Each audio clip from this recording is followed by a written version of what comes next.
Hello, everybody. This is Datu Tim and Datu's Corner. I hope everyone's doing well today. I have a guest today, and it is Dr. Botting. Ty, can you hear me? I can hear you. Can you hear me? Yes, so we're having a little problems there. It's probably the Datu. Oh, and here's the corner. So please, everybody, give us a holler if you can hear us. Um, I don't know what I did before. It turns out that one of mine. I'm having a problem with one of the places it's showing up.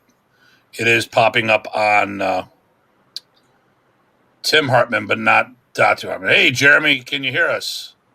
Can you hear me now? I don't want to. I'm just going to remove the one here. I don't know what happened. So I'm going to try if I can fix it while I'm here.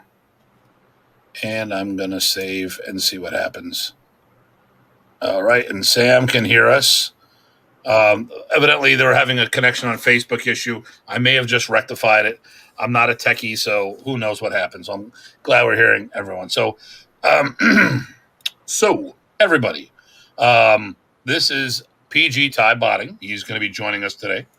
I wanted to have people come in and guest spot on this because I don't want to be just me talking. Although I'm comfortable doing that if we have to do that. PG Ty, tell us a little about yourself. Oh gosh, like in Arnis or what? Sure, let's talk about Arnis. Okay, well, yeah, some people may not know. So you know this, but I started with a friend of yours, Eric Alexander, in '92-ish. Trained with him pretty good. He got us going really good. I came up with a guy named now Kyoshi Remy Montoya. And we trained with Eric about a year before we turned us over to the professor. And was with the professor ever since until 2001, of course. All right. And there's Larry. I'm glad you can hear us, Larry. And this was in Texas, of course. Yep. Okay, so I'm going to try this to see what is going. Oh, actually, I'm going to do this. So today's topic is going to be. Okay, there we go. It is. It's kind of hard to see because I'm, it is what it is. So, are the Filipino martial arts headed towards extinction? Or are we looking at a new renaissance? Who knows? So, PG Ty, can you still hear me? I can hear you. Good. So, because that was the issue before when I did that, it broke stuff. Maria Aquino. Oh, the lovely Miss. She's my. Oh, what's going on? My computer's doing crazy stuff. There's my martial art compadre from the Metro Toronto area. Glad you could join us tonight. So I'm going to silence my phones as usual. There was a whole bunch of things going on that, I don't care how much time I prep for this, I still never get it right. It's always last minute. It keeps it organic. It keeps it very organic. And, okay, everything's on silence. I'm looking. I've got my computer. My other computer is up and running, so I'm going to watch the show. I was going to try to broadcast on Instagram at the same time, but unfortunately, it wouldn't be able to have you on there as well because it's just this doesn't sync into Instagram. I was going to have my phone going. Now, I'm also experimenting with the way I set up my microphone. So hopefully people can hear me better today. We'll see how that goes. So I am going to do a couple things. So first of all, what do I mean by FMA extinction? Now, a long time ago, Filipino martial arts were on the verge of extinction in the Philippines. And our teacher, the late Grandmaster Remy Presas, was credited for being one of the pioneers to really change things up and help the arts as a plural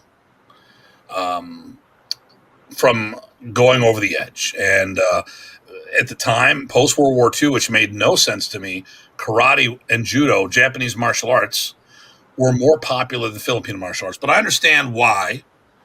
And I've been seeing a trend prior to COVID. And Ty, you and I, we've discussed these things over the last couple of years. And how do you feel about the? Am I exaggerating? I might be exaggerating a little, but I mean, do you see some of the trends that we've talked about in the past, and like the stuff I sent you today? Yeah, some of those trends, those are good. The other one, like you said, a lot of times people will not really pursue the art that's native to their area. That's just the way it is, right? They're too used to it, right? They want something exotic.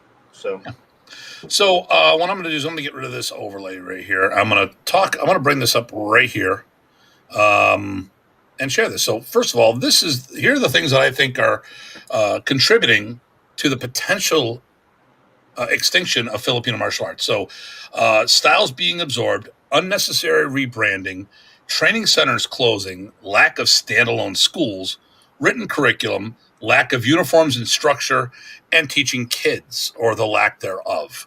So, we're going to address these things today. And here's the thing: at the end of the day, the only thing that this is going to be okay, if you're just doing martial arts and having a good time, then this is unimportant. But like myself, this is a passion to me, and I know PG Ty. That's why he's on the show. We're both very passionate not only about our systems, but the Filipino martial arts as an overall family of systems. And for us, these are important issues because we could definitely see the arts going away, and I don't want to see that for my system, let alone any Filipino system. We're the minority of the martial art world as it is already, and we need to keep the numbers up as much as possible. So, and COVID is definitely contributing to the problem, but there's a problem that I've seen prior to this. So, I'm gonna hit the bullet point, and then we can. I'm gonna hit the bullet point, and Ty, I'm gonna let you make some comments about it, and then I'll make a few comments, and then we'll go on. And please, by all means, if anyone has any questions or input of their own, please chime in. So, first topic here is styles being absorbed, Filipino systems being absorbed into other systems. What are your thoughts on that, sir? so it's funny. I mean, we all learn from whatever we practice, right? So the tendency is to whatever. If you're going to create something, or if you're going to have an additional style, and you bring something in, that happens. The problem is then it starts getting to kind of get washed amongst the styles, right? So say you've got style A, you've been training that for a really long time, and you bring in some elements of a D and a C. There's a couple things that can go bad there. One, maybe the people teaching those other styles didn't have a lot of students, right? So now you're not propagating it purely. That's a bad thing.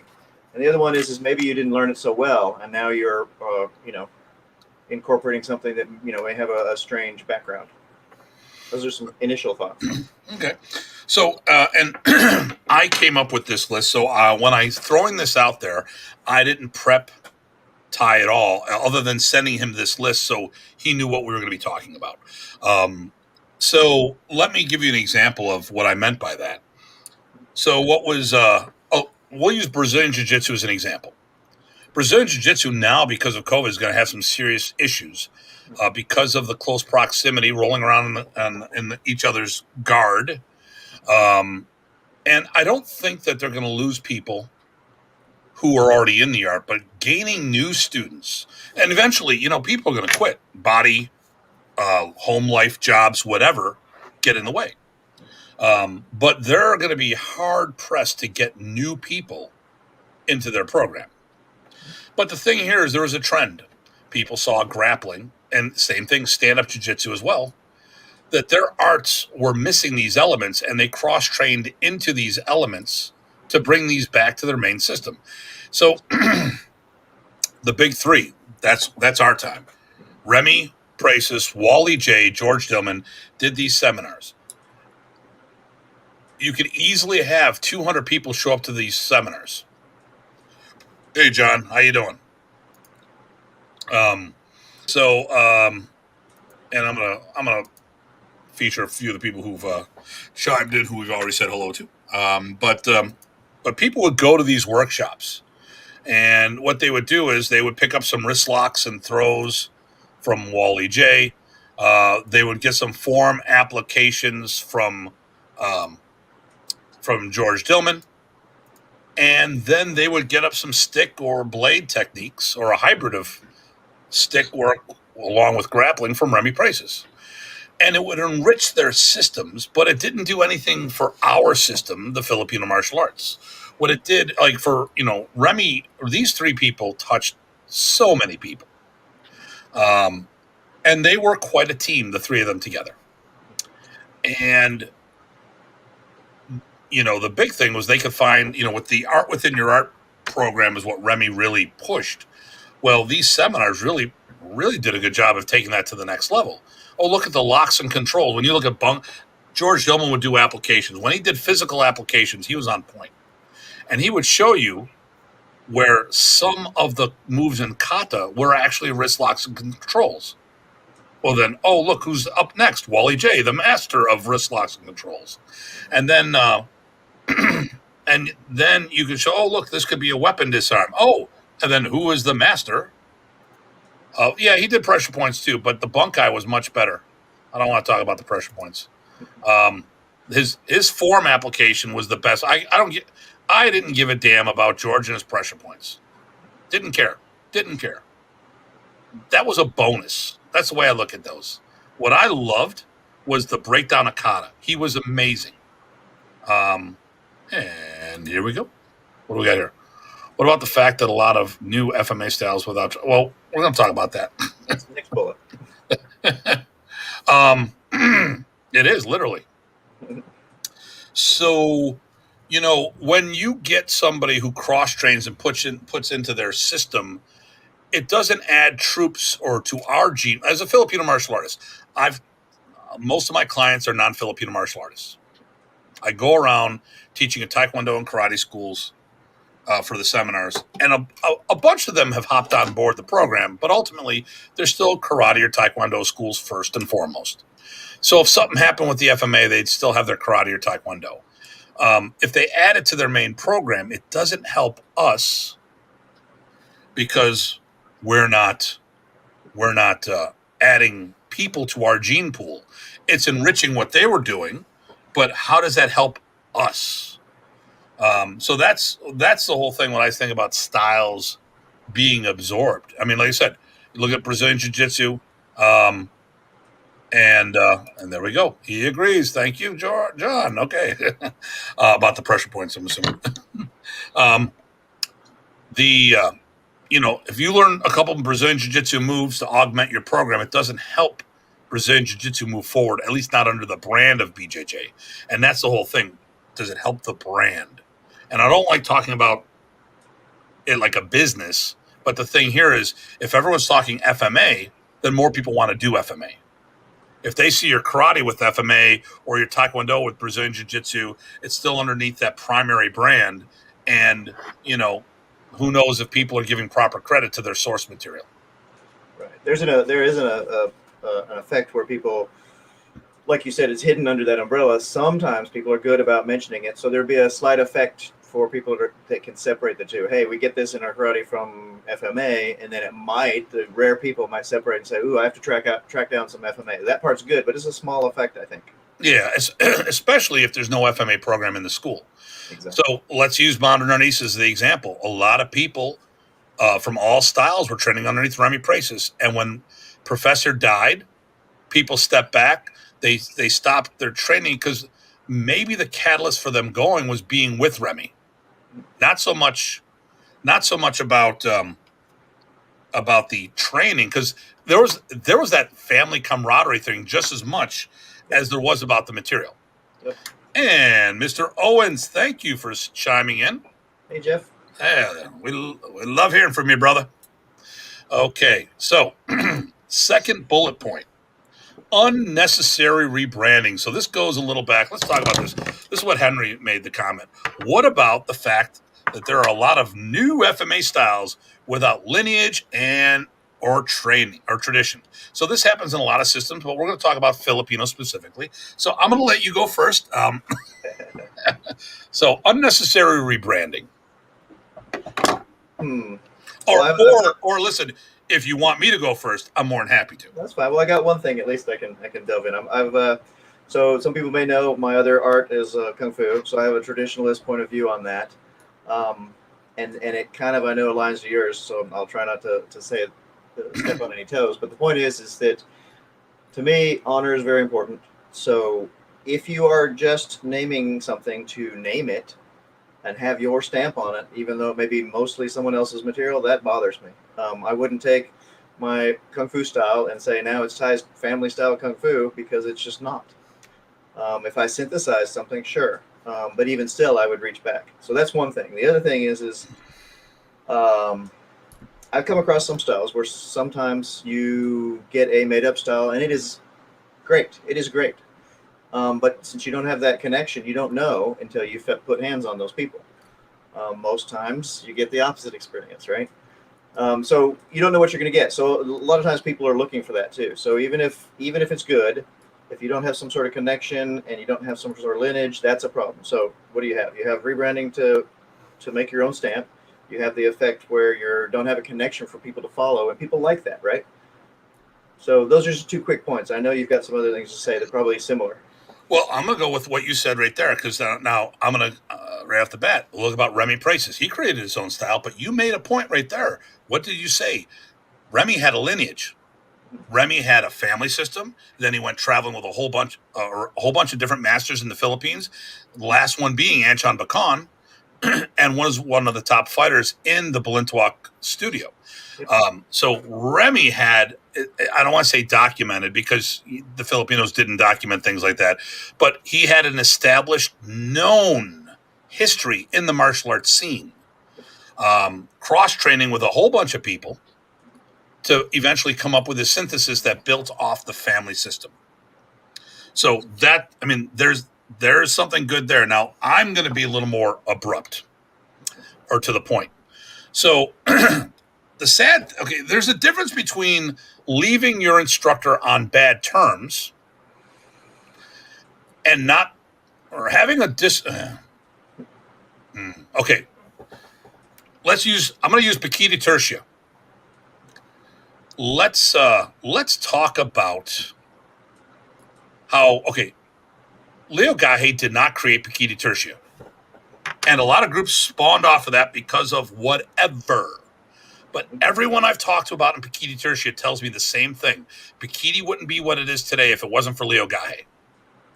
Now, he didn't own the system he inherited. He didn't create the name. It's not his. And here's what Paquita Tertia got right. They broke off and started other organizations under the brand of Paquita Tertia. So the name brand keeps going. And I'm going to talk about Jeremy's one in a moment. The brand of Paquita Tertia. Okay, so you got, and I'm gonna say the best I can off the top of my head because I don't know all the players.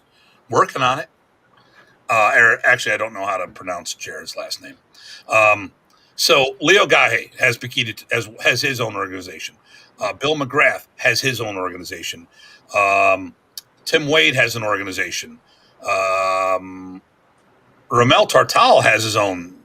From what I understand, he's split off. He's his own guy now, which was the nephew of Leo, if I'm not mistaken. It's kind of hard to tell who's cousins and who's not and all this other stuff. Jared, help me, Ty. What's Jared's last name? I'll try it. Wihungi, but I don't. Wihungi. Jared Wihungi. Yes, that's it. Jared's got to know, and I know we know Chris Mendigma from him. He's a great guy. They all got it right. Okay, because now, and this is a little different. If Leo Gahe if he created the system, owned the name, and they left on bad terms, if that was the case, and I'm not saying why anyone left, then they wouldn't be able to use the name. They can't. They could keep the material because they paid their dues to learn that material, may even paid tuition. But let's flip it around. But so so. When people left, if people left Remy, if I left Remy Presas while he was still alive, if I had a bad terms and he said, you can't use my name, then I would have to rebrand. But if my students leave me they have every right to use Modern Arnis or Presas Arnis or whatever brands I'm using. Well, the Modern Arnis brand, I have no Modern Arnis, Combatant, Balintuac, those problems that I teach, I don't own them. I do. I go by the banner of Presas Arnis. If they studied underneath me and got certification, who am I to say that they can't use it? Um, Now, if I trademarked a specific program, like my Stig Balintuac, can't talk about Balintuac, but my brand is a different story. Um, and I see that in Modern Arnis. Well, look, okay, so here, I'm going to use Modern Arnis as an example. Well, first of all, we've seen a whole bunch of people leave a system. I've seen people who left Ernesto Presas, and they used a different name because Combatant was his name and they couldn't use his name. Perfect example why you would do that. But Ernesto passes away, and then the students start using different names. Why? And in Modern Arnis, I'm going to call it right the way I see it. Okay, so I can't understand why issues people Presas Arnis title. We're going to talk about that, but I use Presas Arnis. Let me talk about that real quick. And that's actually going to be one of the future things. Why do I use Presas Arnis? Because I teach Remy's art as well as Ernesto's art. I blend the two together, and I'm not playing favorites of either brother. So I was the highest ranked American in modern from Remy, and I was a ninth degree / grandmaster in Combatant from Ernesto. But most of my skill set comes from Remy's training. Ernesto more polished me than he did harvest me. I mean, he didn't bring me up; he just fine tuned me. It would be I can't fathom favoring either brother because I love them both. I want to represent the family brand. And we'll hit the Presas Arnis other thing. But like in Modern Arnis, and if you look at our logo says Presas Arnis on the top, Modern Arnis and Combatant, and there's that logo. That's the Modern Arnis logo by itself. But the Presas Arnis one, I'll see if I can pull it up while we're chatting. So I'm not turning my back. I'm not trying to rebrand to turn my back on the professor or Ernesto or both. I'm trying to give equal credit to the brothers and not try to favor one over the other. I mean, and for all intents and purposes, I've been doing Presas Arnis for the longest time, and that'll be a topic I think in 2 weeks what Presas Arnis actually is. Well, one little aspect of it also is there's a difference between a style and an organization. Sometimes people confuse the two as far as naming goes. Well, and we'll talk about that in a moment. But right here we go. The logo's in the way. Okay, hold on. It's that corner thing, that guy. You can't. It's my fault. Okay, here we go. Boom. Presas Arnis, Modern Arnis / Combatant. Okay. Now, you may not like it. You may not agree with it. That's fine. That's your call. That's why I do what I do. It's not an issue of trying to...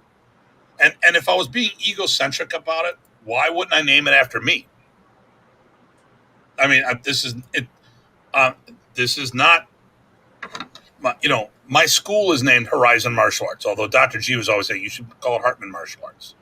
And like you said, you're talking about you wouldn't call it Thai's Kung Fu, but if it was your school, you could. That's my name of my school, so there you go. There you go. So there you go. And so I'm going to use Modern Arnis as an example that's got this wrong. It's going to be controversial, but it is what it is. So, like I said, I think some of this is egocentric. That's my opinion. If it's Modern Arnis, if we're doing Modern Arnis, why not embrace it? Like I said, I'm doing Modern and Combatant. I'm doing a blend. So when you name something MA80, which is Modern Arnis 1980 from Dan Anderson, you don't hear Modern Arnis. It dilutes the brand. You hear Tawa from Brian Zawolinsky, the art within your art. Tawa, which was the slogan of Remy Presas, which I've been upfront about this. I have, it's not a comment about anyone's martial ability, but it's Remy's slogan. I don't think it's appropriate. Also, if you claim to be one of, if not the top guys in modern Arnis, then why aren't you promoting modern Arnis? Why come up with a new style name? Bruce Chu, Arnis International. We know it's modern Arnis. I just wish modern Arnis was part of the thing. And I think when he formed it, it was to avoid the arguments because of the split up and stuff. I just wish modern Arnis was a stronger portion. And if you do his program, that it's modern Arnis. But from the outside looking in, you don't say. And here, what's the name of our organization? The World Modern Arnis Alliance. So these are some of the issues I have about unnecessary rebranding. But let me look to see what Mr. Owens wrote here. Boom. I didn't get a chance. I've shared our conversations and views, modern Arnis Blintwalk. It clarified some things. Teaching, I call it modern Arnis. I appreciate the input. Early modern Arnis / Blintwalk. Can also share briefly the early teachings, the early Remy Prayson teachings, which we discussed. You may touch on it as you're talking now. Okay. Well, I was going to. Okay. And there we go. But I'm feeling pretty good about that. Jeff, talked a little about it. He and I have had several conversations about stuff in the past. That's one of the topics we covered. Ty, do you think we're good on that? Do you think we need to go?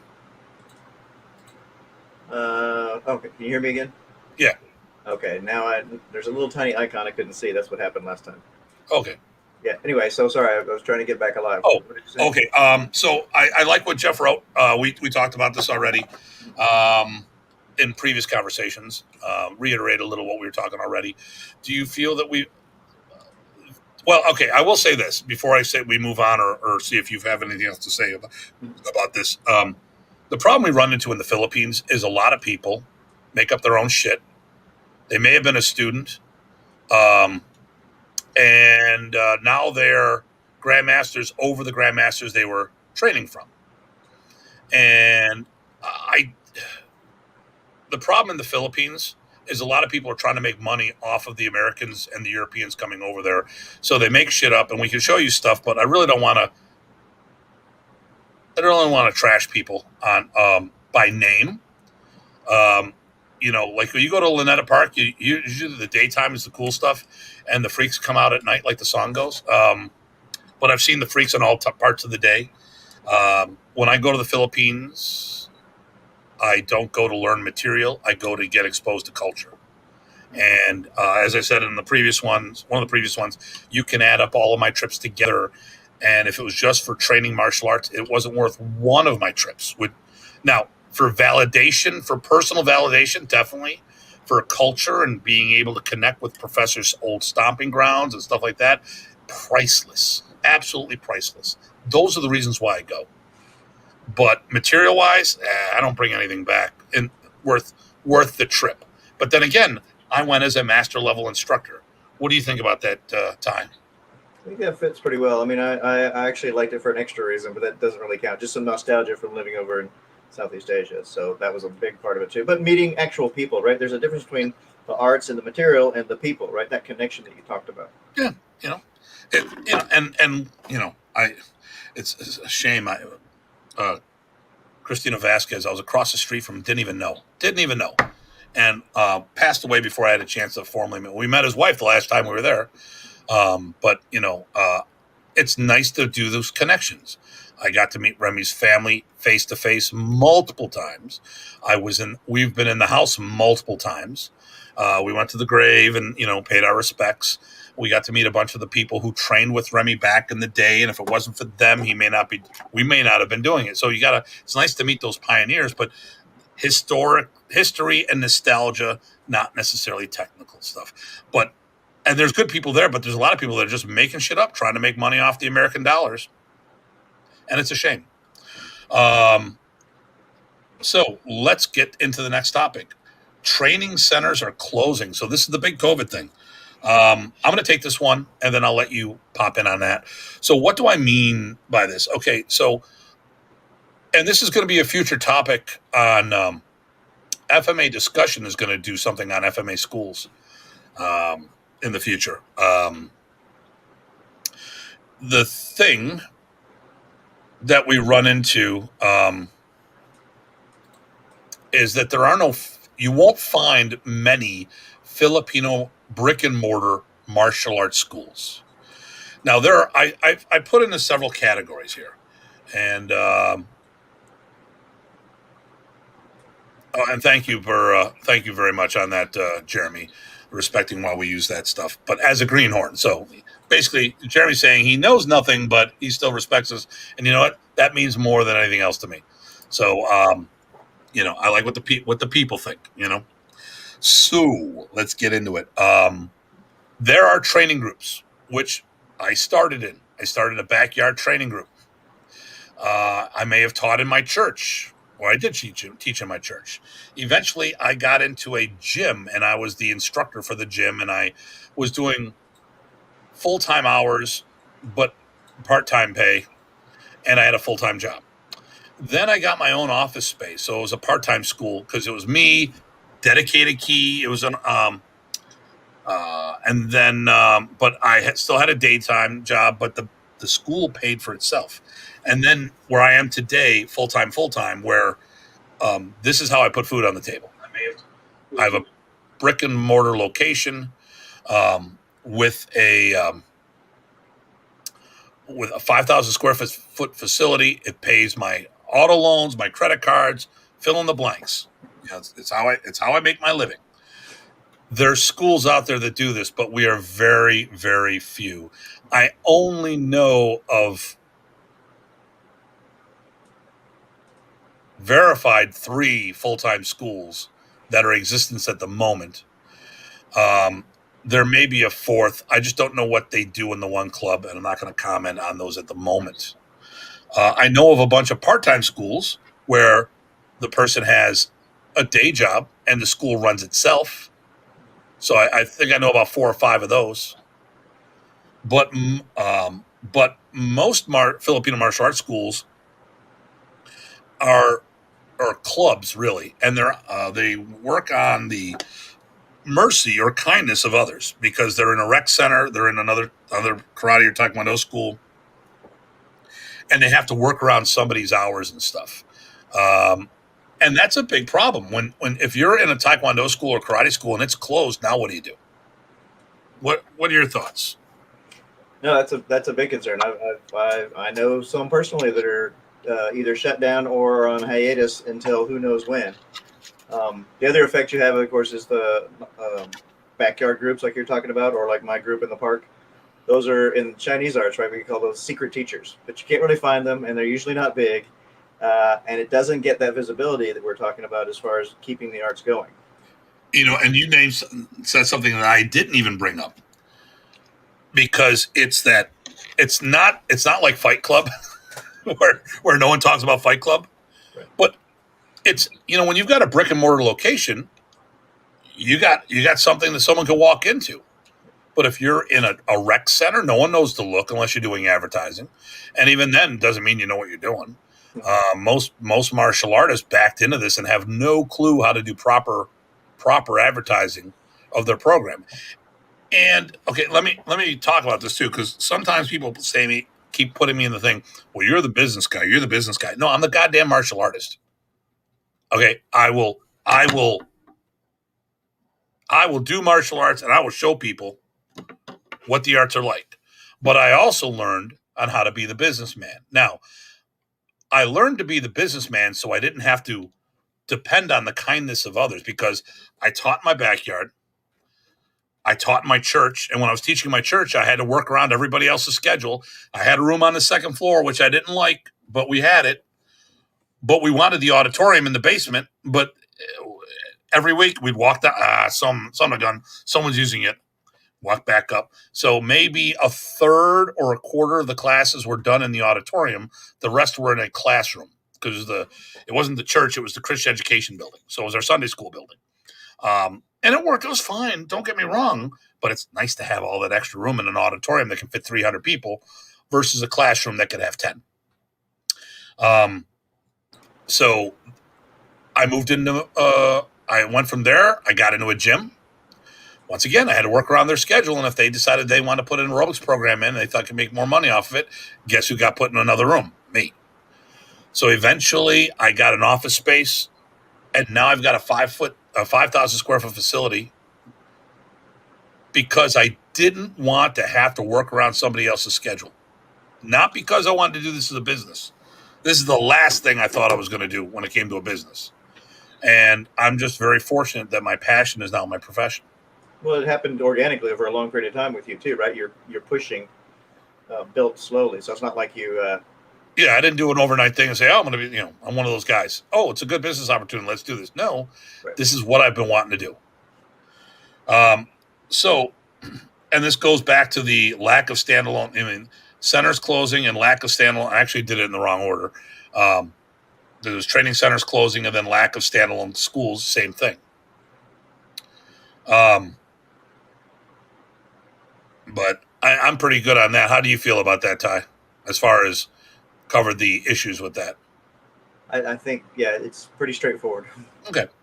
So other contributing factors, which falls into all these things, a written curriculum. I think that's a huge pet peeve of mine when it comes to training. I am OCD. I grew up in the States. I grew up on a Western education system. I like knowing what I need to know. And I know when the Asians in general were dealing with the Americans, we would ask questions because that's what we're like. We are inquisitive, where they perceived us as questioning authority. Well, they're used to a culture where you just need to chillax and wait for us to teach you, and sooner or later you do it. Now, me, I'm more like, and okay, this will be interesting to see what kind of great question. I have a great question. Okay, hopefully we haven't covered it by the end of that. So we have to remember Jeremy. Jeremy, just make sure you shout out to us while we're doing this. So, and I think, and I get it, like a lot of Filipinos, they didn't have access to the education system. They had 4 years of school and then they had to pay for the rest. And there's thousands of people living in the streets. I mean, Ty and I have seen it every time we go there. And, having a pad of paper may be a luxury over there, let alone being able to write up sheets and stuff like that, and having an education system to teach you structure of this nature when you may have never gone to school. Well, it also happens because of, if you're learning it from your father, right? Exactly. You're going to learn it much more as a craft, right? And you're not necessarily have the same thing. But this is where starting with Eric, right? He had his curriculum. It was based on probably on some stuff working with you. We had a curriculum from the day one, which is one of the reasons I treated it as a standalone art, and I took it that way and practiced over here on its own on purpose because I had all the materials to do that. Hey, I'm going to ask you a question. Are you saying that Modern Arnis had a written curriculum? For me, it always did. Would that be something your instructor did, or do you think there was a written curriculum of some sort out there? Well, at least we always tested at the camps normally, or like I did test a couple times for colored ranks under Eric. That's another discussion. But there was a test that you had, and it had testing materials, and it was usually not just the things that was at the camp. And so basically that's a curriculum, right? You know what you're going to be tested on, you know the material you have to know, and you can go from there. That's how I looked at it. But again, I had the master list from Eric and my teachers, right? So what you're telling me is that there was a written test that people had to pass at camp. The test was written down. Yeah, we didn't. Did we write anything? I can't remember. No, not. Okay, there was a black and white test that you had to pass. Oh yeah, I could pull them out of the folder right now and show you. And of course I know that because I had those same damn tests. I remember the first camp my instructor had a written curriculum that I started with John Bryant, and that was Remy was the silent partner in his school. So I don't know who or what started that curriculum. I don't know where it came from. All I know it was in my hands. It could have been from Don Zangi, which was his instructor initially. Who knows? But I had a written curriculum. And when I took my first student, Jeff Leader, to camp, who was also my first black belt, when I took him to camp and he saw the test, he was like, it's everything we practiced. So when I heard someone recently saying there was no written curriculum, I almost reached through my computer to strangle them, but I couldn't because I value my computer too much and it wasn't live, it was recorded. But the problem we have is, I don't want to say people are lazy, but we're so used to in the States, if the military systems are the military are what brought most of the systems to the public eye. Obviously, martial systems have been here forever. As long as Asians have lived here, the systems have been here, but they weren't necessarily shared with the masses. So when people came over from serving time in the military, they brought it back, and people are used to that training of learning by rote. And I get it. If you were told this is what you do, they don't maybe not have that mindset of taking a written test and deconstructing it into the elements to see what you need. So I would say Remy didn't have a written curriculum to get you belt to belt to belt to belt, but he had a written test. He had a physical test that you would take to become your black belt. Then it's up to us to deconstruct that material and put it into some type of progression of our own to get us there. I'm going to add one thought onto that. It just occurred to me while we were talking. The first point about styles absorbing other styles actually applies to this. Because why am I saying that? Because in my mind, I think it would be it's really easy to get stuck on the idea that, hey, I'm adding this to my art. I'm picking up a few tricks here and there, and you don't treat it the same way. Even if stuff was written down, it's no longer a curriculum at that point. It's like a cafeteria thing. I'm going to pick up these things. Those would be cool.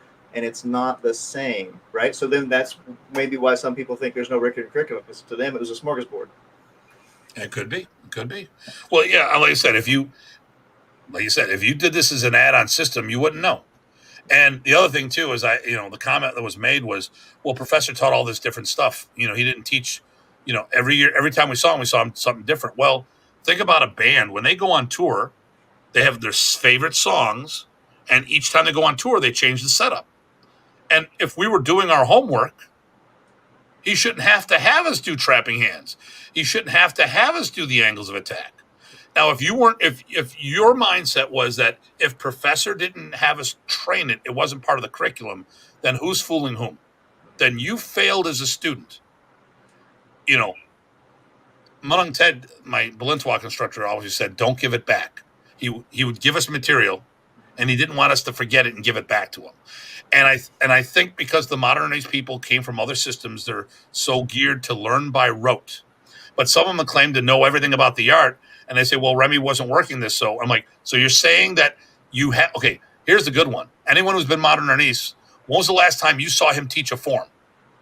But forms are part of the test. And if you went to Michigan camp, you probably had me teach them, because after 92, I took over teaching forms. Let me see some of these comments that we went back on here. Yeah. Maybe that's why FMA practitioners are not all both businessmen and practitioners. Okay, good. And what did Henry say? Don't you think that the pompous titles of Supremo, Great Grandmaster, etc., potential students suspicious? Okay, so let me get back to that in a moment. And yes, Chris, there's a few people who had a written curriculum. Not many, and that's good. That I know Flint did, because I was talking to Rich a lot about stuff like this. Let's get back to this.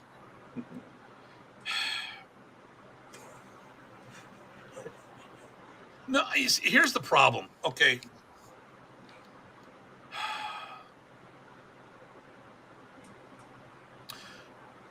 We're all ignorant.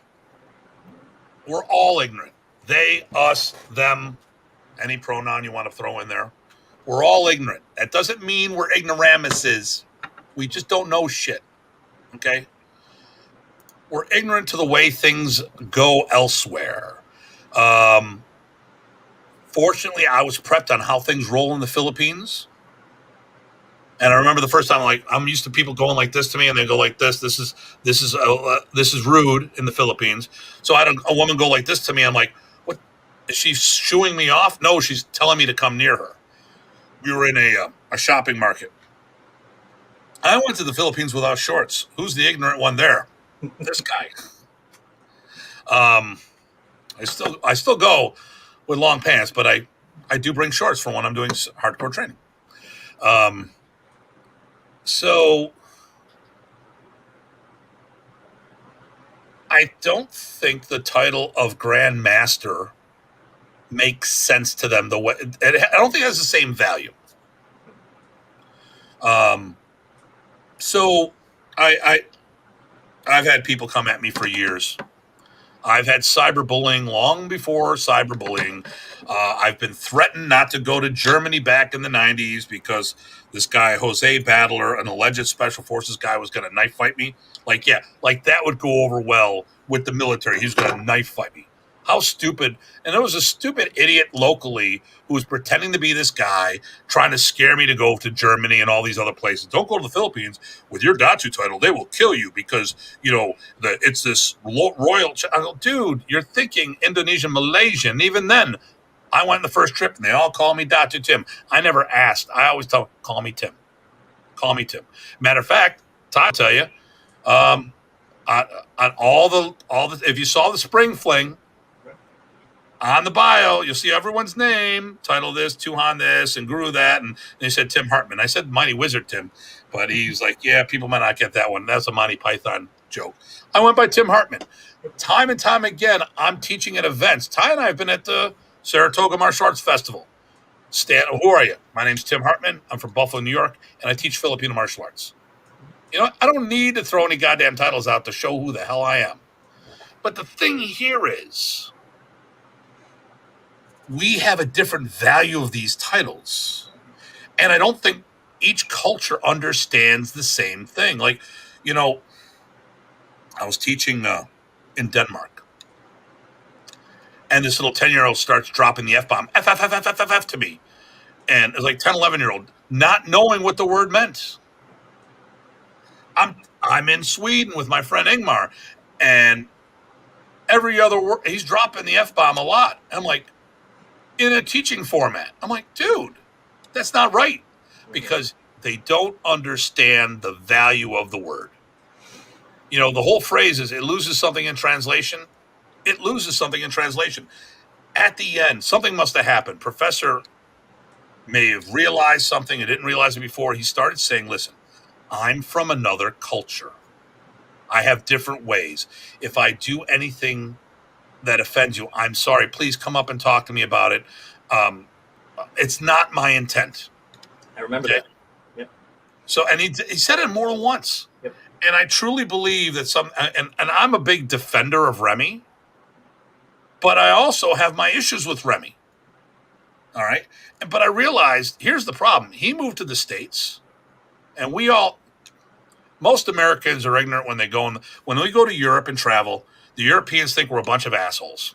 Oh, with these ignorant SOBs, they're so rude and all this other stuff. We're not rude. We're stupid. We don't do a little research. The first thing I go to, when I go somewhere, I try to learn a few saying. Like when I'm in the Philippines, ¿Cómo está ka? Oh, okay. Magandang umaga. Oh, okay, all right.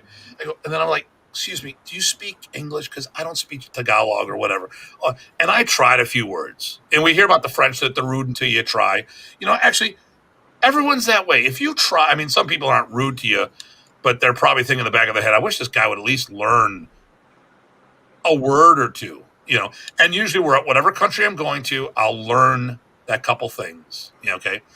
But some things just don't translate. We say things and do things. And I think the problem when we talk about Supremo, Grandmasters, there's a bunch of egotistical bullshit in the Filipino culture. I'll be the first. A lot of machismo. We got it. I get that. But I also think that they don't understand the value that we put on certain things. Just like when it comes to food, when you're in the States, Datu Dieter told me a story about a German. He goes up to get food. They gave him some food, and they say, "Can I have some more?" And they gave him one extra noodle. And he's like freaking out. He's like, "No, you don't understand. We give you X amount of food. You can come up 30 more times, but we don't give you more. We give you less, finish it, and then we'll give you more because they don't want to waste any food because that country, food is a commodity over there. It's not an issue that they won't feed you. They just don't want food to go to waste. And I don't blame them for that. But to me, it's like, hey, throw a few more on there. And if you saw the way I eat, it's like you can still throw a few more on there and it's all good. But I think the problem when it comes to these titles and stuff, part of the problem is it loses something in translation. Or expectations, right? Well, what? Say expectations, right? I mean, so for me, coming from Kung Fu like I did, and don't, people don't know this, I still do my Kung Fu, keep it separate, do my Arnis. Coming from there, for us, Grandmaster in our style was the sole inheritor, right? There's only one. That's how I was raised. One in all the several arts that I've taken before Arnis. And you had to say that, didn't you? Yep. And even when Professor was around, right, there was one. Oh, you did it again. but so that, like you said, though, that sets our expectation. So even if they don't know that that's what we're thinking, and a person uses that term, there's a miscommunication there because expectations don't match. So would you? I'll just come out and say, because I don't want this on you. The topic's come up on more than one occasion about grandmasters and modern Arnis. My mindset's always been the same. There should only be one. Now, in Kombatan, 10th degree, 7th and 8th, no, 8th and 9th were grandmaster, 10th was great grandmaster. Okay. And what I see the Filipinos now are applying Kombatan to modern Arnis. Actually, that goes back to unnecessary rebranding. How about unethical rebranding? How about people over there teaching Kombatan underneath the banner of modern Arnis? Now you're screwing two people over. You're lying to people saying you're teaching modern Arnis, and you're not properly representing the art of Kombatan. Now, it may be because you left, quit, got kicked out. But there's people over there today claiming to be teaching modern Arnis when they're actually teaching Kombatan. And to me, that's two wrongs. Because one, if you want to sit there, if you had a problem with Ernesto, rebrand it because that was his name. But don't sell it as Remy's art when you're not doing Remy's art. And yeah, I gotta.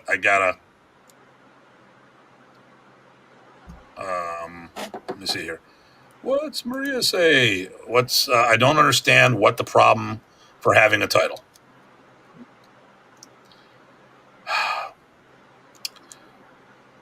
Ty? Actually, so I don't understand the question, actually. So, well, Maria, if you can expand upon that, we'll get back to this. Let me go on with this other stuff, and then we'll come back to that. If you give us a little better explanation, but Henry's fault. It's whose fault? Henry's fault, right? For asking the question. Henry started this whole thing. I love you, man. Personally, my mindset in modern Arnis, there's only one. And that's the way I look at it. The only way I think there should be any others if the community gets behind one. But that's just my thought. Kombatan, which I am a grandmaster in Kombatan, that was a protocol that was set up ahead of time. 8th and 9th were grandmasters. And then the 10th was the great grandmasters. There's only one of those. I still like it just one, but whatever. All right. Written curriculum. We kind of touched base on that already. Or actually, we did. There is no written curriculum, so it's hard to teach people to know the path of what they need to work on. And it doesn't mean you have to follow. You can do it in a modular or rotating curriculum where I say, hey, listen, like I teach punching and kicking. I know my ABCs in that. I teach stick work. I know my ABCs in that. When it comes to locks and throws, I know my ABCs in there. I don't necessarily have to teach everyone the same path and order, but if I'm going to do a topic like double stick, I'm going to teach them the numerata system from that and corresponding blocks and so on and so forth. In any program I do, I have a path, and a lot of it could be written, and it doesn't mean you have to stick with it 100%, but it should be a guideline that you can deviate. I look at it this way. Our martial journey, there's the destination. Sometimes we go on a few little sightseeing excursions to enrich ourselves. Okay, lack of uniform and structures, kind of similar. Do you want to take this first? I was going to say that actually from what you just last said, it ties right into at least the structure part, right? People want to know where they're going. And a lot of times, we've talked about this. So why don't we ask what we need to work on or what we need to learn next? Just to know just for that own reason. It's not, hey, I need to pass a rank or anything. I never asked for a rank test. I don't think you did either. But the point is I needed to know, where am I going? What do I need to work on for my development, right? Because I care about the art. And people need that sense of structure, and they need to be able to see what the road looks like, right? Because then they can appreciate the trip better. That's the structure piece. I looked at my test as being a job performance review. Mm-hmm. So I would go to professor and say, what do I need to do for my next test? And I remember the one time he goes, you just got tested. I'm like, professor, I don't care if it's 3-5 years down the road. What do you think I need to work on? How are my disarms? Do I need to be better left-handed? And he's like, oh, okay. One of the things, like, you need to put a couple inches on your arms. I'm like, oh, okay. Yeah, you want me to be large like you. That was a terrible Arnold, but at least it's in these days, and people know what I'm talking about. Sure. When he was the governor, no one knew what the hell I was talking about. The kids didn't know who it was. But he gave me a couple things that he wanted me to work on, and that's the way I looked at it. I was like, hey, listen, you know what? I want to be the best. That's the way I always want to be. I want to be the best. You can't be the best if you don't have a road. You need to know where the finish line is. I set little goals and go up from there. Okay. Uniforms. What do we think about that? I think that speaks to bringing people in and spreading the word, right? It's a built-in advertisement. It's a built-in sense of structure. It's a built-in sense that it's bigger, right? People want to be part of big things, right? If you got everybody looking sharp in the same way, it looks professional, it looks important, it looks like a lot of people care. I can't tell you how many times that Ty and I have been at events with our crew, which it could be like 4 to 6 of us, and we're all wearing matching shirts, and we're going out, and we look like a team. I mean, just think about this. Go to any sporting event and see how many people are wearing the jerseys. People want to be part of the team. So I've had Brazilian Jiu-Jitsu off and on in my club. Once we went to the gi, the uniformed classes, and it was a requirement, my retention rate tripled. Because they had an investment. They got into this, and they said, oh, now I'm into it. Just like having a starter kit. When you sign up, you should give them like a T-shirt. There should be where's my starter kit I need to purchase? Uniform usually comes with my membership, but I mean, and what does a uniform mean?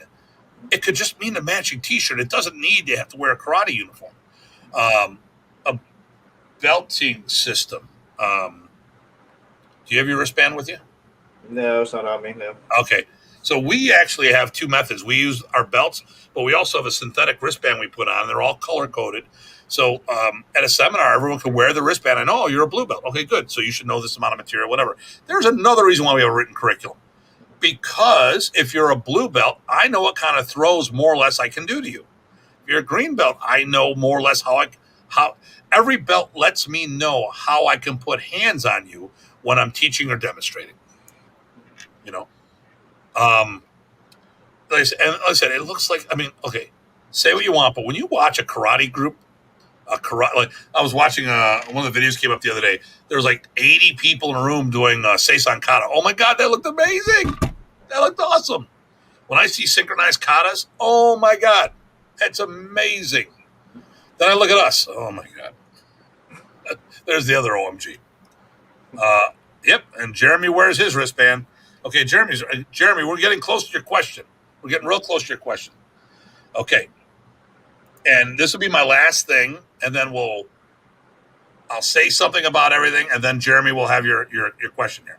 So, teaching kids. How important do you feel that is for the future of FMA? And for the record, everybody, these are all the things we're talking about that can contribute to its future, both positively or negatively. Sir. I think it's obvious, right? It ties into, well, one, if you don't have standalone school, right? So if you're not teaching kids, you probably cannot even swing having a standalone school. So that's the first, right? The enabling piece that lets you keep on going and sharing. But the next thing that's is hugely important, I know to both of us, how is that next wave coming? It's not going to be from us. We're the same age, and we're no spring chickens. So It's got to come from somebody else. Children, grow them, groom them, give them that material, and they're the people you have to pass it on to. But you have to grow them, right? They're not going to pop out of thin air. So that's two reasons. People ask me about my successor. I don't know who my successor is, but I'm going to throw out what I think the age group is: 10 to 15 years old. Okay, and I'm not saying if 10 or 15-year-olds can inherit it. What I'm going to say is they're a 10 or 15-year-old person now, and in about 20, 30 years, they're going to be ready. Okay, when Professor passed away, I was 35 years old. Okay, I was the highest ranked American. Things happen. We're not going to get into all that, but the fact of the matter here is that's what the deal was. So I was that one of those top tier guys to take over at 35. Okay, I really needed another decade. Like, no one was ready to take over. Okay, now was I prepared to take over at the 10-year anniversary? At that age, at 45, I would have been at the right age to take over for what Professor did. I'm not saying I was ready to do it. I already had my own organization for a decade by then. But what I'm saying is that's usually the experience and the age group that you want someone. About 45 is a good age to do something of that nature. And I said, I was the highest ranked American. And where was the art based? The United States. And I say, well, what do you mean about the Filipinos? Nothing wrong with the Filipinos. The Filipinos didn't know the material, though. They knew the material prior to him coming here. They missed 26 years of his evolution, and he only went back once. So how much would they really know? Oh, wait a minute. There we go. If you don't teach kids, the Taekwondo schools, down the street, you nailed it. Then they'll quit. Probably not moving on because of, exactly. Oh, my goodness. I can't tell you how many. I was very fortunate. I've gotten a bunch of Taekwondo kids that have come over, usually because they do the trial, and Taekwondo is expensive. So much more expensive than what I teach, train. Brock gets a gold star. I'm in the upper percentile for chart. Here's another good thing. Okay, I'll tell you this. I did a recent survey in my for the group that I teach in. I charge the most amount of money of our martial art group. Now, I don't charge more than the two Taekwondo schools that I hang out with, but I'm pretty close to what they're charging. But our tournament league, there's like 7-8 schools, and I was the most expensive. Now, I'm not bragging. I'm saying that martial arts schools can charge similar money when it comes, when you do it right. Now, I will give people a tour of my school. I found. Oh, by the way, Ty, thanks for that camera app. That really changed everything. Okay. Yeah, because I went to do some filming and huge change. So this guy's pretty smart. We share stuff back and forth. So I'm going to be doing a video sharing what a Filipino martial arts school can look like. And Ty's been here a bunch of times, and during COVID I stepped up my game again. It's not a super huge Taekwondo school, but how would you say my school rates physically to other schools? There's tons of space, and you've got some areas that are nice to have and configurable. So it's a great. I like it. I like training there. I like going to the camps. You can host. What about also the amenities and stuff? Oh, there's some neat places, right? We've got a staging area where you can actually have guests set up shop or whatever and not disturb the class or have the class disturb them. You've got a kids area while we're still doing other things. And you got the grown-ups can sit around the parents, right? Or whoever's watching can sit around and relax. And then how many holes in the wall that are covered with Filipino flags and stuff like that? Do what? How many holes in my walls do I have? I don't think any. How much faulty wiring hanging from my ceiling? Definitely none. And does my toilets work? Yep. So I don't think I have the top school, but I think my school is in the upper percentile of image. I mean, I've got I've got a couple thousand square foot of tatami mats. I actually have to redo. I got at least 2,000 square foot. I have to remeasure everything to know exactly how much I have there. But I mean, you wouldn't think this is a Taekwondo or an Arnis school, would you? No. In fact, actually, I was going to say something about the mats. people notice things, right? So if you got puzzle mats, a lot of us have to use those. That's fine. They're great and everything. But if you can not be stuck with those, getting the more expensive mats is a gangbusters as far as noticing when people walk in the door. It's all about image. And when you come to my school, you'll see a whole bunch of graphics on the windows, and our niece is part of it. Yep. All right. Well, okay. So I'm gonna see. Okay. So Jeremy, write down your question. Let me see what Henry's got for me. I love Henry. We love you, Henry. What do you got?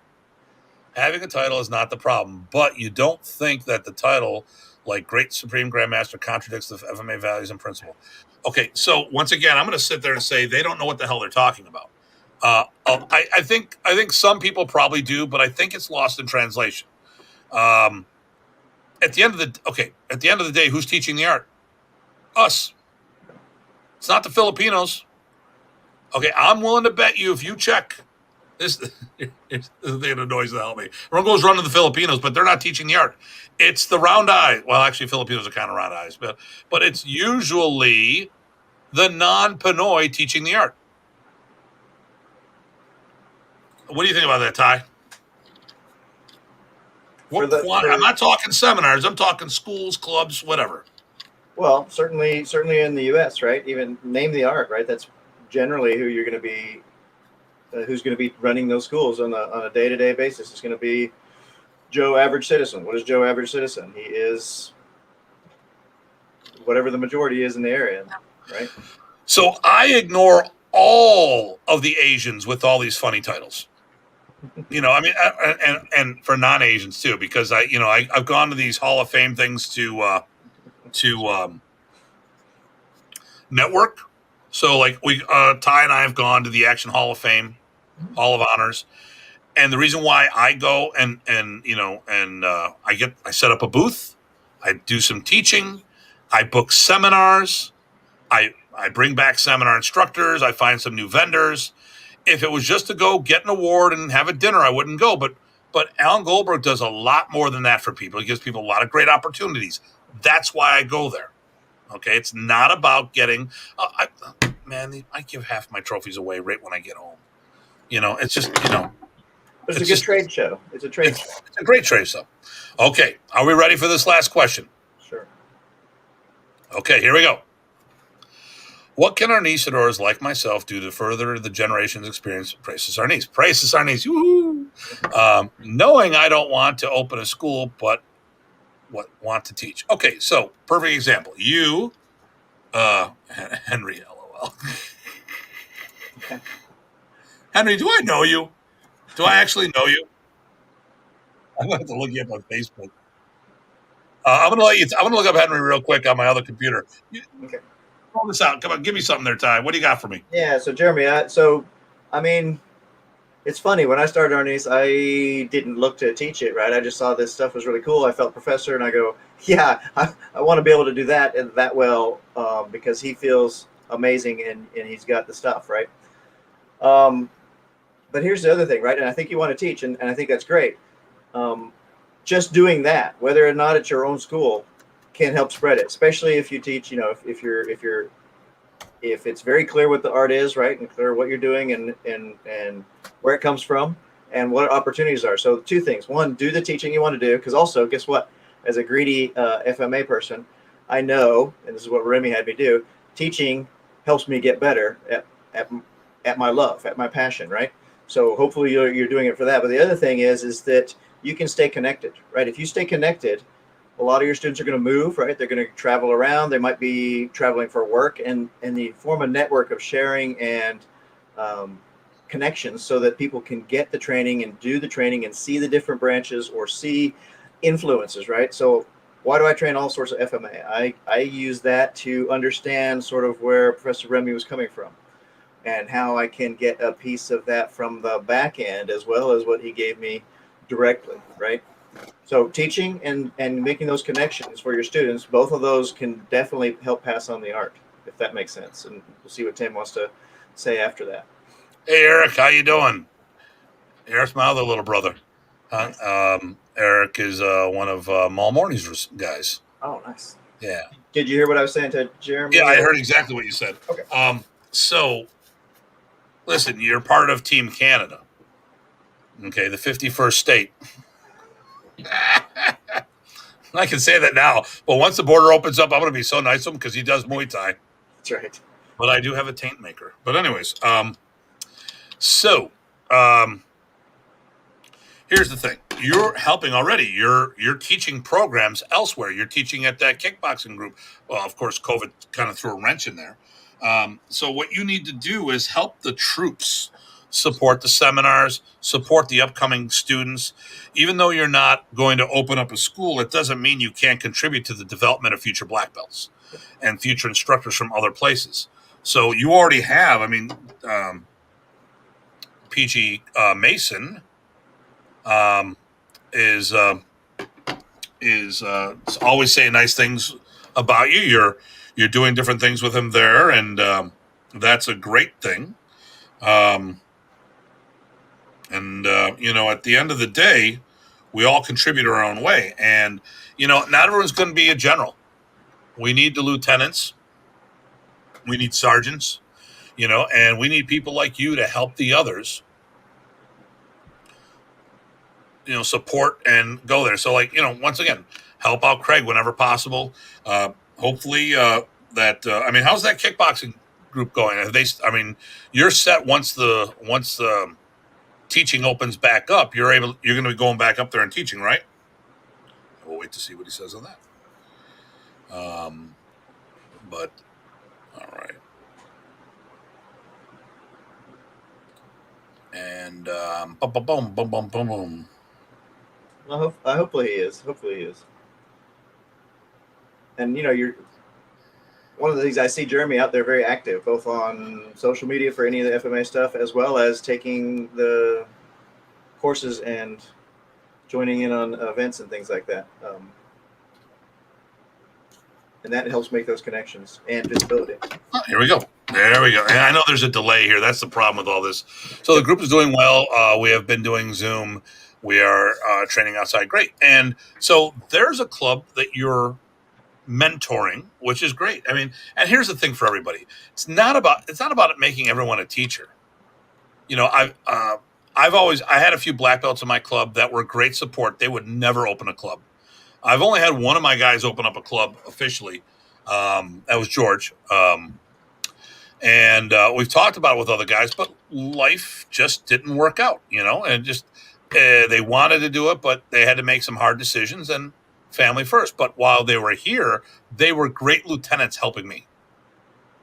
And that's the whole thing. We need a bunch of everyone. Not everyone's going to be a head instructor, which is fine. Let me see. I try to boost other people's pages and videos too. Yep, that's what you need to do. So, basically, these are the things I see. Now, do I think that we're headed for extinction? We took a huge hit. We took a very huge hit. There's my stalker, Datu, otherwise known as Chris Davidson. All right. I didn't know he had a muck john. Okay, that's cool. Taekwondo guy with a muck john. What do you think about that, Ty? Good deal. All right. So we did take a hit, but as we saw from last weekend, or now I can't remember what week it was. Yeah, I guess it was last weekend. People are thirsty to get back out there, so we have an opportunity to leverage, the good parts of these principles that we've already been talking about to flex and take advantage of people wanting to get back out there again, right? We had 75 people at the Spring Fling at the event, and then another 25 online, back and forth. So over 100 people. That's my biggest. Yeah. Boom. Yeah. Boom. Okay. And we did a lot of good work for that family. Absolutely. Okay. So I think we could be looking at a new heyday when it comes to seminars. But it's more than that. Those are the ambassadors. Okay, so those are the cheerleaders getting people psyched up. What's the follow through afterwards? And my concern is there's a whole bunch of things I have concerns over. I have issues. I have so many issues. Therapy was martial arts was cheaper than therapy, so that's why I have the issues that I had. I should have did therapy.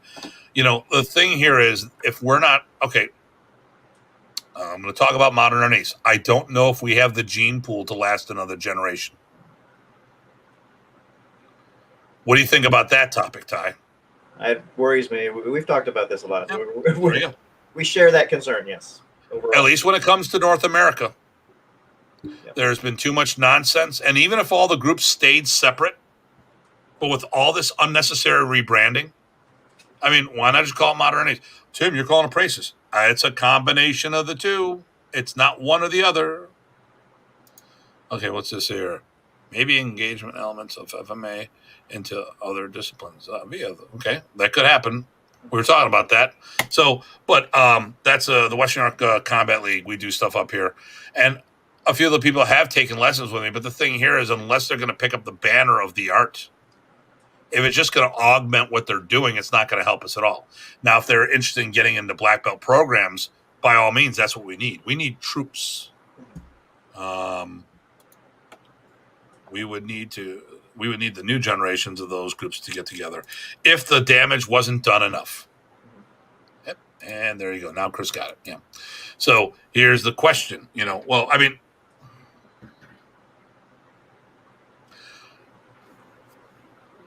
what's left in modern Arnis in the States? There's the real question. Using that as an example. And we were one of the largest arts taught globally. What about groups that are taught much smaller? What about Ultimate Eskrima? How does Lex call that? Pinakate Arnis Seguidas. Yeah. What's going to happen with that? If something happens to him, what's going to happen to the art? Is the art more than 20 people? And if it isn't, is it even worth talking about it? I mean, and I'm not trying to be a dick about that. That's not what I'm trying to say. An art needs to be we need numbers. And people say, well, we're just trying to keep it integrity and all this other stuff. What you mean is say you don't know how to get new people or you don't know how to teach people. I know a lot of talented martial artists that are terrible teachers. Now, let's say it this way. Who would you want? Mike Tyson to teach your people or his coaches? And some people try to do both. And I'm sorry. No. You were the fighter. I need the scholar. I think we got two pieces there, right? We need the numbers, and we also need that other generation we're talking about. At least, for example, and we love the Chrysostomos, right? They have Lex as he's the right age that he keep that going. Yep. So they got a big half of it. That's great. But they need a bigger gene pool. They do, yeah. Same thing with our boy.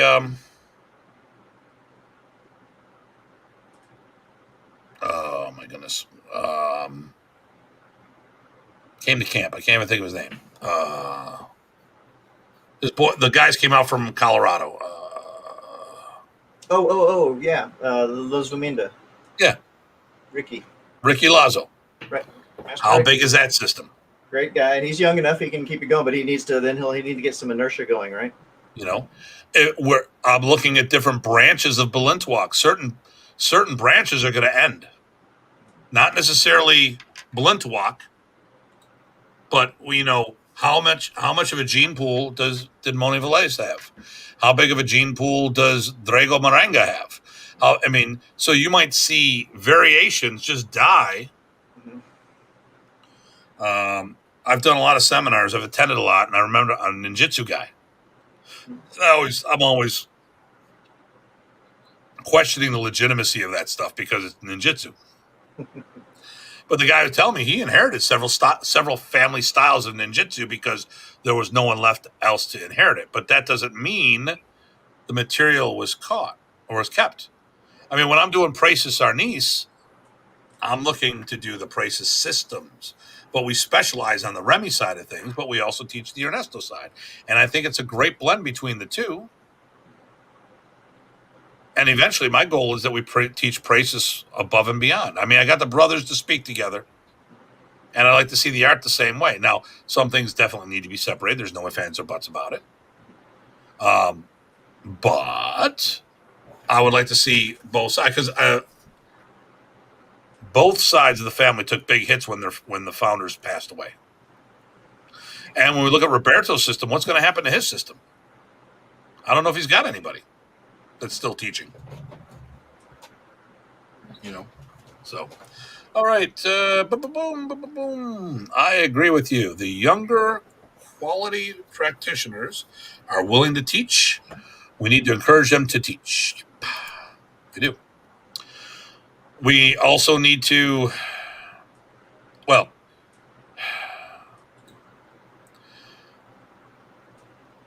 each group needs to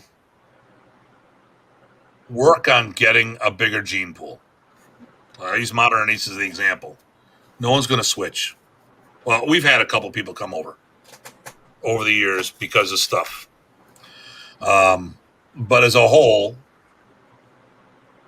I don't think anyone's interested because of stuff. The damage was done. And, but I mean, right now, I don't know if anyone, really, like I said, I'm really scared for Modern Arnis because who's really doing it in the States? We've got the biggest group and we're hurting. COVID really put a hurt on us. Well, there's one possibly good piece, or it definitely is a good piece. I don't know how much it can help, but at least what I've noticed, because that I train with a lot of different Modern Arnis groups and on purpose, right? Just for the students and for the art, and also because I like to see what everyone else is doing. What can I pick up as far as what can I understand about my own stuff? But I notice is that the students, right, regardless of the organizations and the main luminaries teaching, the students of all the different Modern Arts branches tend to get along with each other. So stuff may not be so important if we can get that second generation, the next generation, third generation, I guess, going stronger. Maybe. That's a little bit of optimism there. Yeah. I think there's a lot of optimism going there. Once again, I think a lot of damage is done. Yep. And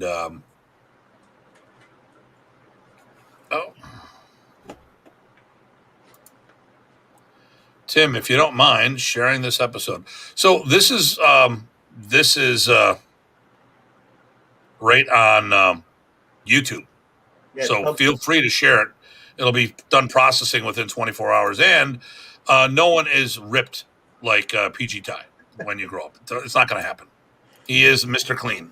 No. Yeah. So, and we're both the same age. So, this is what red dye number 9 does. And that's what healthy eating does. See, I would have a lot of gray and it'd be less hair. So. Yeah. See, that's why I do red dye number 9 because I got good hair. And he only has a 6-pack abs. I got the keg, so the unab is a hard thing to work on. Let me tell you. A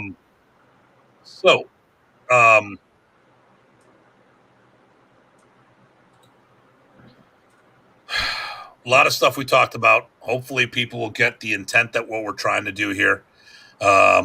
We really need to start working together. And the good thing is that the FMA community has been talking amongst themselves, but it's not helping any of the groups grow. We need the groups to grow.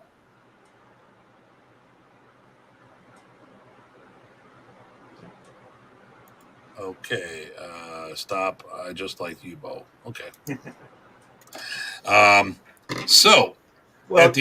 Like you're doing now, right? This exposure that gets some exposure and helps grow. I think you've got your teaching segments and all the various segments you do, right? That gets some visibility and hopefully it's stirring up some interest. I think that's part of that opportunity that we have, right?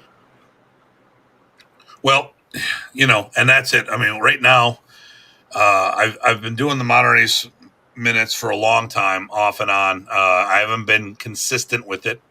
I'm actually filming. I was filming earlier today, but I have to refilm. But it was a good rough run. We've got the COVID's just been hurting me getting content out there because I don't have I'm doing a lot of solo stuff. I don't want to do solo. I want to do partner stuff, and it's hard with people's schedules now.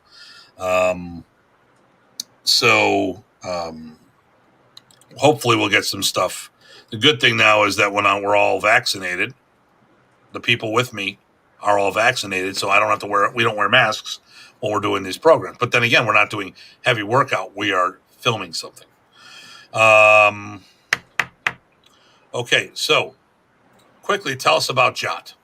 Oh, well, that goes on to the exposure thing, right? So, last year, I did my teaching segments, 15, 10-minute long chunks, but I thought there would be a nice idea to just cover one thing. So Jot is just one thing, and the idea is I just want to get one blurb, one nugget, one piece of information, one principle out there at a time, maybe a minute or two. There's not a time limit. It's just one single idea out there. And I think I did the first one this weekend, and I think it went pretty well.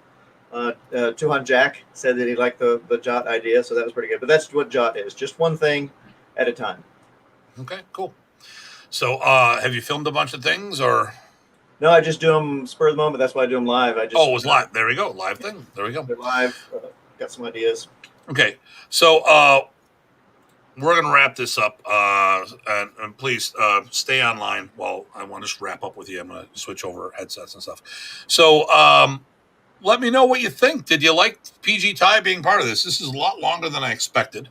We went, or it's going to be an hour and a half. I was expecting to get this done in an hour, but we really went on some tangents.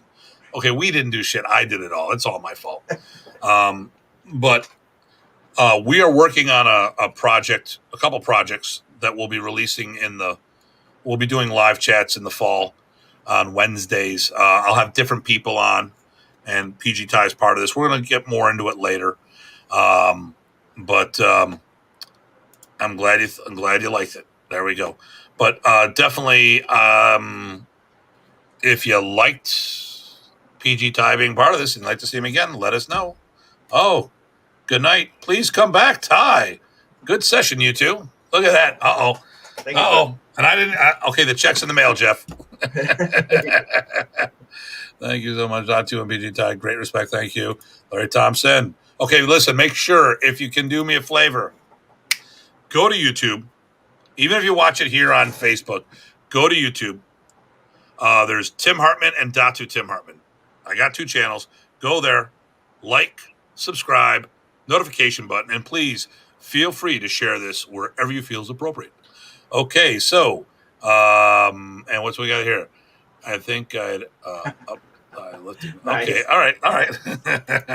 And Brock, I'd like to get you on an episode. I want to bring more and more people on this. So, we have other. Thank you. We have other projects we're going to be working on. I don't want this to be exclusively one person, Datu's Corner, but I like the vibe of 2 people. And, maybe I have a couple people on for a couple of weeks. Brock, if you want on board, let me know. I want to bring you on to talk some stuff. And then other people, actually, Maria, if you'd like to join us, we can talk about the FMA events up in Canada or what we've done so far in the future. All right, everybody, please, as always, as I slowly transition to get all this stuff done, I want everyone to please stay safe and stay sane. This is Datu Tim and PG Ty saying thank you for tuning in and looking forward to seeing you in future episodes of Datu's Corner.